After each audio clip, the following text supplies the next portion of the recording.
Hi, we are Team Jarls and we are working on a game called Pieces of 8, a multi-device pirate team party game for 3 to 6 players and a communal screen that they all can see.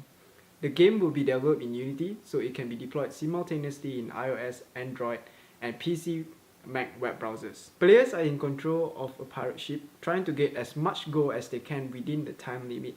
There are a lot of loot ships traveling around the map, full of gold for the taking, and when a player reaches one of these ships, they must tap and click their device as fast as they can in a short time to steal as much money as possible.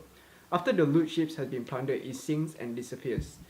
To defend the loot ships, the British Navy patrols the sea and fights any pirates that they find. Navy battles uses one random minigame from 2 available minigames. If the pirates win, they carry on, but if they lose, they go back to their starting point. Not only the Navy are a threat, but so are other pirates, so if any of the pirates meet, they must fight in a minigame to decide who will survive. The game will choose one minigame out of 2 minigames available. The losing player will give half of their gold to the winner, and the loser must go back to the starting point. The communal screen shows the location of all the ships, but the player's screen should not be ignored, as some obstacles in the water will only show up there.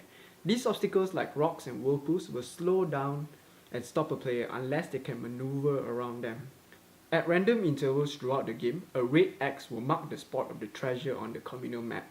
The treasure is an instant gold boost. This X will only show for a very short time, however, so if a player is staring too long on their own screen, they will miss it. Players have the option of spending some of their gold on a copy of the treasure map, displaying the direction of the X on their own device. So each player gets to choose a special crew member, and this special crew member is chosen at the start of the game. There are 4 special crew members that gives different attributes to each other. So the first special crew member is the experienced captain. The experienced captain gains 10% movement speed and also has an enhanced maneuverability. The second special crew member is the gunpowder expert. Gunpowder experts are more effective against navy ships, and explosive barrel obstacles do not slow them down at all. The third one will be the merchants. Merchants steal more money from loot ships, and they lose a little bit less money when they die.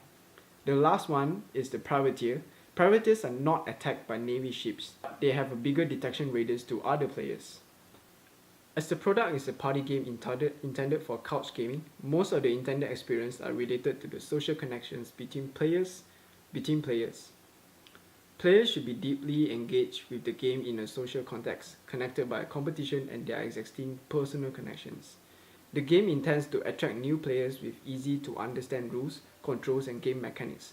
By watching others play, new players will be able to understand how to play the game, so they can quickly download the app and join in. The controls of the game will be simple and intuitive for new players to quickly pick it up as well. To keep up with the social and changing nature of the party setting, players will be able to join or leave the game easily throughout a simple menu. So in these 2 images, you will see that a player could easily join a game in the lobby, or the player could easily even leave the game from the lobby. It is desired that players get competitive during, before, and after a game session.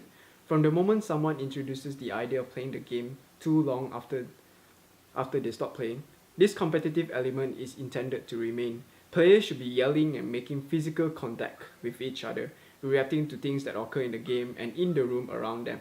The outcome of minigames and treasure chest appearances are intended to provoke the most verbal and physical response. To build this atmosphere of competition, game elements have been tweaked and chosen to make the most of the social atmosphere.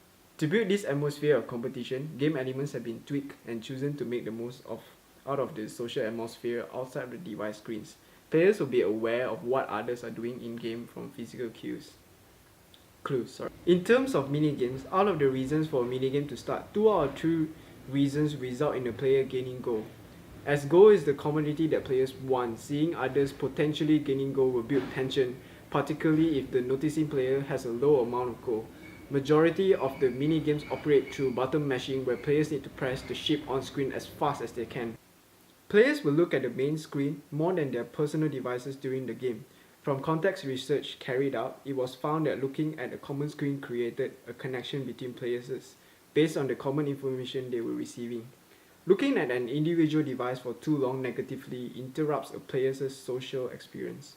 A very important user experience goal of the game is related to the players knowing exactly which ship is theirs on the main map. With a maximum of 6 players controlling ships on devices of different sizes, it is very important that at a glance on a reasonably sized screen, players can see their ship, know its directions and plan their next move. So from the image, at a glance, players know exactly which ship is theirs on the main map by just recognizing their respective glowing colors on the ship. Being developed as a party game, it is expected Pieces of 8 will be played at gatherings with multiple people. In this scenario, a party goer will see others playing the game together, as it will be showing the communal screen of all their movements and the players sitting around it with their smartphones controlling it. Never seeing this game before, they might ask another spectator or one of the other players what it is. From here, the player or the spectator will explain the rules and perhaps answer questions they have regarding to what's happening in the game currently. For example, how players are controlling their ships or what the goal is. From here, the person decides they want to join in and proceeds to download the game from either Apple's App Store or Google Play depending on the device.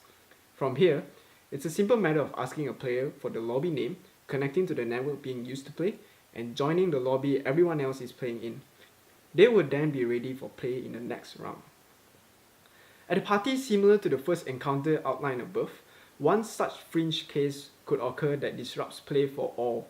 As the game relies on a communal screen with all 3 to 6 players using it as their primary view, having this view disrupted by a third party could have a significant effect on all players.